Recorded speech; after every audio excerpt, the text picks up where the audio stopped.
Alden Ehrenreich.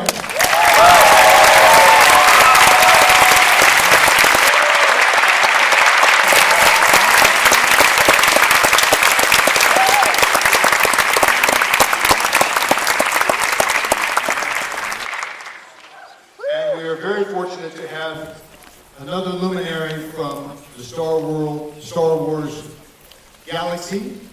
We've all known him as Luke Skywalker. We also at Crossroads have known him as the father of 3 Crossroads alumni, Mr. Mark Hamill.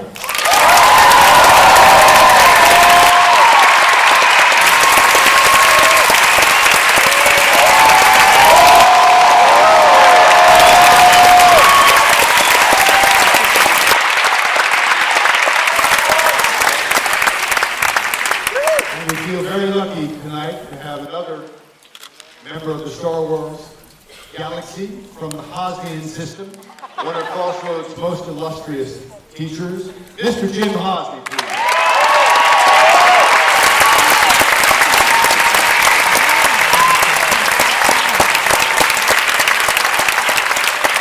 Thank you very much. Jim, take it away. All right. Before I start, I want to recommend that you look up the filmographies. Are these on? Is this on? To look up the filmographies on IMDb for both Mark Hamill and for Alden Ehrenreich. And there are 2 favorite old films, but if you've never seen them, please see them. Mark Hamill is absolutely amazing in a movie called Corvette Summer. And a war film by Sam Ford called The Big Red Dragon. Also, Alden is in a really underrated Francis Ford Coppola movie called Tetra. And if you've never seen that, it'll blow you away, the performance against one of the most difficult actors to work with, as far as I know. And you're his brother. Vincent Gallo, yeah. Yes. Yeah, he was great. Vincent Gallo. And the other one is Hail Caesar, where Alden has a scene with Ray Fiennes that I think is the funniest scene in all of 2017. It's so great. All right, I thought we could start with Alden. And Alden, could you talk about getting cast in Soul, the whole process of getting cast? And at the same time, how do you prepare to play an iconic figure like Han Solo? Well, I was actually the first person to. Hi. I was the first person to audition for the part, actually, and I auditioned for 6 months, and I auditioned I think 6 times. The 3rd screen test was on the Millennium Falcon with Chewbacca. Which was weird, and then I got the part. And as far as preparing for something like this, well, all through that time I didn't have the real side. So they're very, Star Wars is very, it's like being in the CIA. You're under lock and key. I mean, Mark would know even more than me. And you can't say anything. So we didn't actually get the script or the real side. So we do kind of fake scenes. I did one scene with like a dog puppet, and they press a button and go like, "Rah, rah, rah, rah, rah," and that was sort of like testing me to see how I'd be with Chewie. And then as far as preparing for it, it's kind of this balance of you went back, I watched all the movies, I watched episode 1 through 7, which was what was out at the time, and learned the universe, and then it's kind of this balance of making it feel like a real person, and yet also having a sense of something that this continuity that you believe you grew up into this guy. So It reminded me of De Niro in Godfather 2 because he's never imitated Marlon Brando, but he's playing the role as a young Marlon Brando. And Right. that's what the performance. So that's actually, so Francis, who Coppola, who put me in my first film when I was still at Crossroads. I was in my senior year, and Tom and Peggy let me go do this movie. So if any of you want to do that, just know that they've done it. So, and he said he didn't think that De Niro could play necessarily a young Brando, but that he could play a young Don Corleone. Yeah, and that was, I think, the same spirit. Mark, can you talk about being cast in the original Star Wars, also preparing for a character who was unique? And I have to say, when I go back and look at those films, your sincerity brings the character to life. And the brilliance is playing your sincerity off of Harrison Ford's Iron Man. And can you talk about that? Well, when I first read the script, is this on? No. Hello?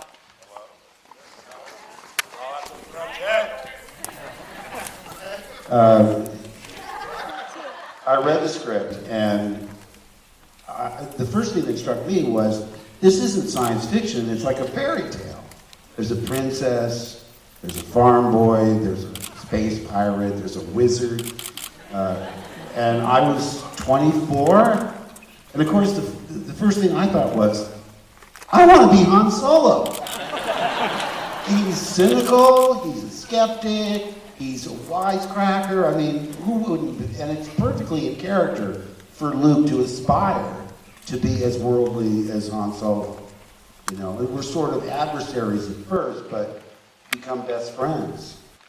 And that's what I found so remarkable. I was able to visit the set a couple of times, because we were doing, I forget, 7, 8, 9.5, whatever it was. And we got to visit when they were playing the card game with Donald, and a scene in the reflecting pool with a lot of kids in it.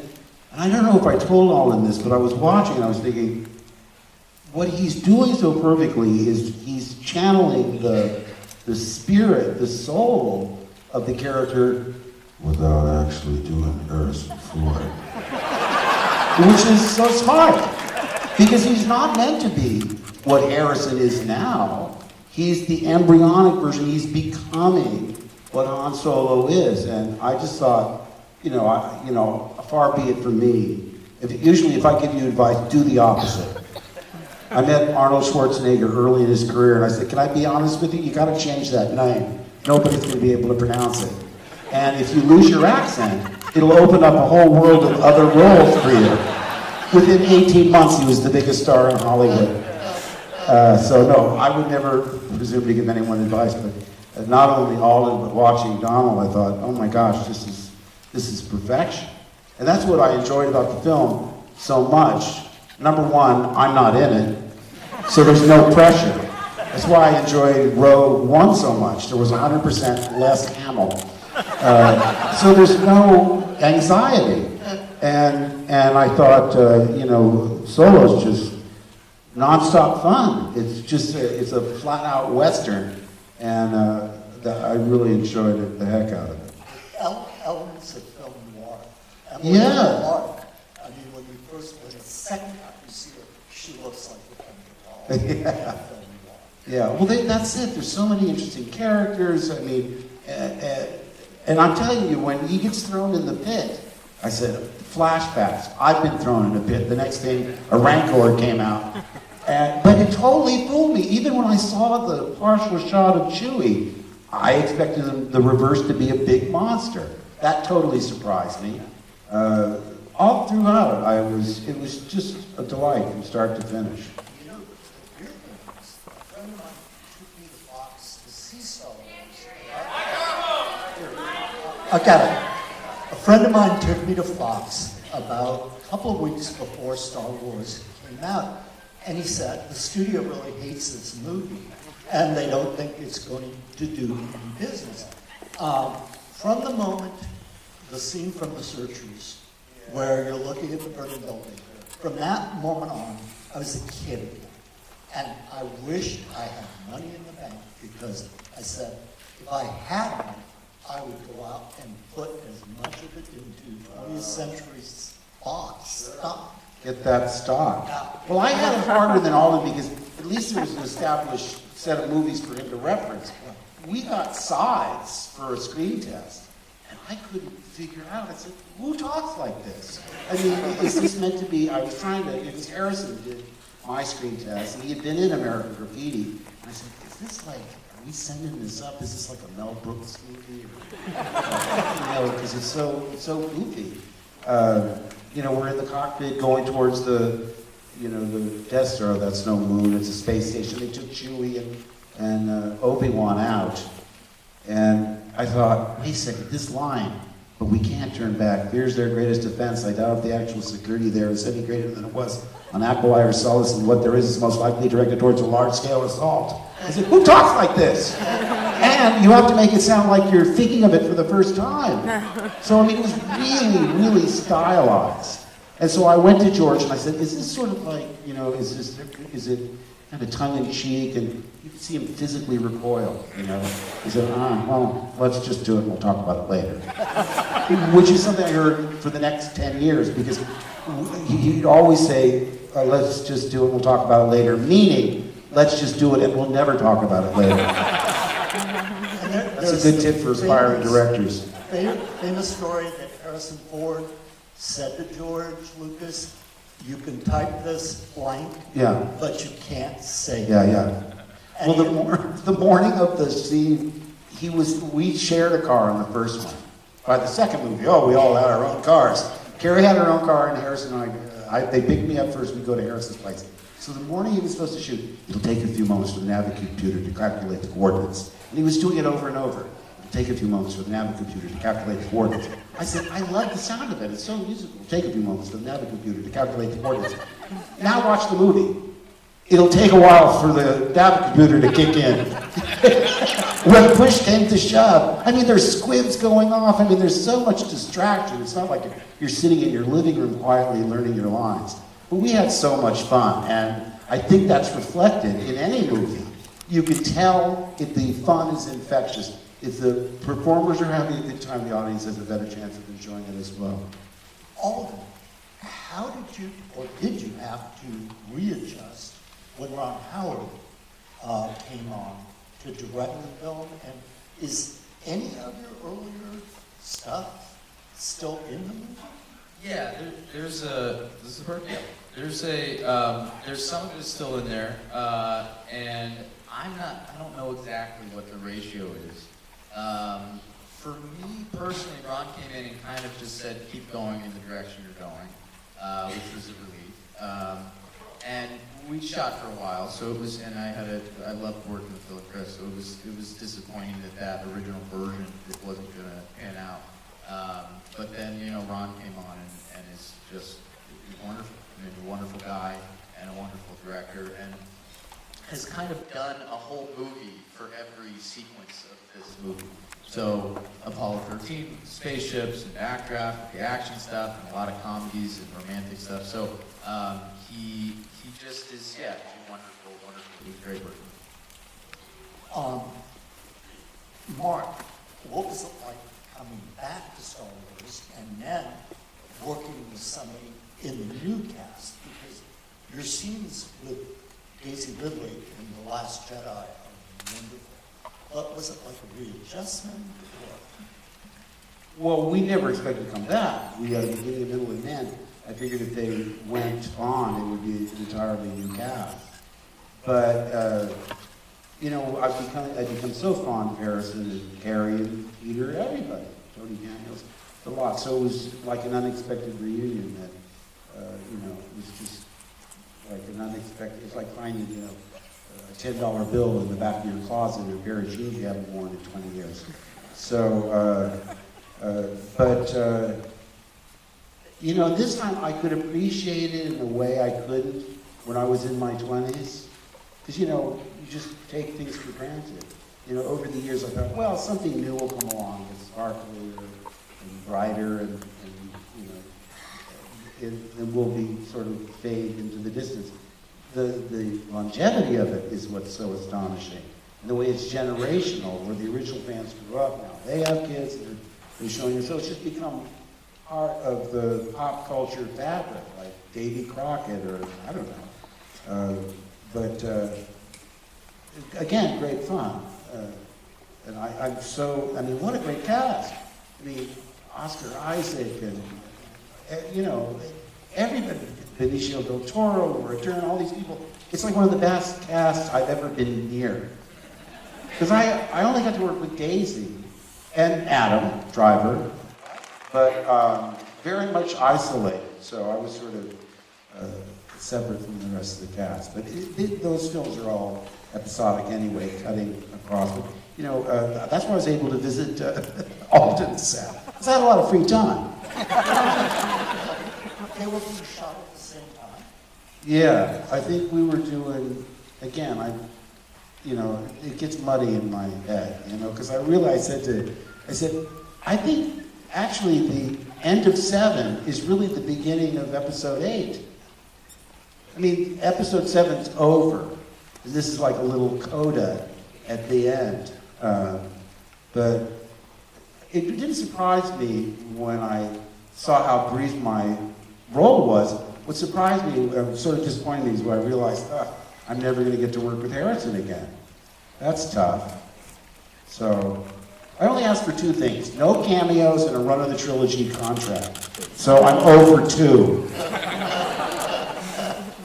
Well, I wondered, because I know people are ready to see the film, if the 2 of you, what advice would you give to anyone in the audience who wants to? What advice would you give to anyone in the audience who wants to become an actor? Well, I've had a little more experience talking to acting schools, and what I try and do is talk them out of show business. Not from the standpoint that they're going to steal jobs from me. Oh, shoot, that's an element. But I say, if there's anything you like remotely as much, do that. You know, you could do community college, you could do, you know, community theater and so forth. You're in for a really rough ride because it's like playing the roulette wheel. You got to spin that wheel 50, 100, 1,000 times before it comes up your number. So you're going to get so much rejection. Not because you're not talented, because you're too this, you're too that. You know, you have green eyes, we want brown eyes. It's crazy. So I would say only the people that are so determined that there's nothing that's going to persuade them otherwise, they're the ones that are going to have a higher chance of succeeding. Because sometimes I think tenacity is as important or more important than talent. You know, but that you're just crazy enough where you're going to plow on through and get, you know, wait tables and drive cabs and do whatever you have to do to make it. It's perseverance. It's really so important. I think that's all really true. I also think, like the only thing that I know is just to act as much as you possibly can do it. And that's not to say that you should take every job, but that's, to me, has been the hardest thing about being an actor is that you are always waiting for somebody to hire you. And that this thing you love to do, you can't do it all the time. And so you can go through spells where you're not doing it for such a long time, and it's just good to keep it going. And the other thing that's true now is that the importance of a gatekeeper is less than it has ever been. Because of the technology that we have, you can make your own movies, you can make your own, put on your own plays, which is something we used to do, and you can hire yourself for very little money. And in my experience, you can, when the ball is rolling and you're doing that, you're a lot more likely for somebody else to say, hey, you want to come be a part of this, than if you're going hand in hand and waiting for those opportunities. And I'd also like to just say one quick thing in that spirit about Crossroads. I had Jim as a teacher, which was a phenomenal. I had Tom Kemper as well. Yeah. And the film and Peggy and Ginny and everybody in the theater department and the edge that I think a Crossroads student has in terms of these better than when I went to NYU level classes about film and theater. I mean, really illuminating to be 15 years old and thinking about film and stuff this way. And it gives you this point of view about what you care about at a time when you're not just thinking about how to make a living. You're just thinking about the love of it. And to go into a professional thing and to have spent so much time at play with these great teachers and in the love of it keeps that feeling, I think, that flame burning brighter for a longer time. And you end up being a lot smarter than a lot of people you meet about movies. You know, you have a background and an education I didn't realize that I had until I got into, and that's me and everyone else who took these classes with Jim or Tom or in the theater program. It is unbelievable. I also heard you spoke to a Simpsons class when I was 12, actually. But you end up with a background about these things that gives you such an incredible advantage and a kind of self-possession, I think, and that's worth trusting. And you are less beholden to what other people think or what other people's point of view is later on when you actually start working. So I'm incredibly, that's why I wanted to be here, is without Crossroads, I really don't know that I would be here. So, yeah.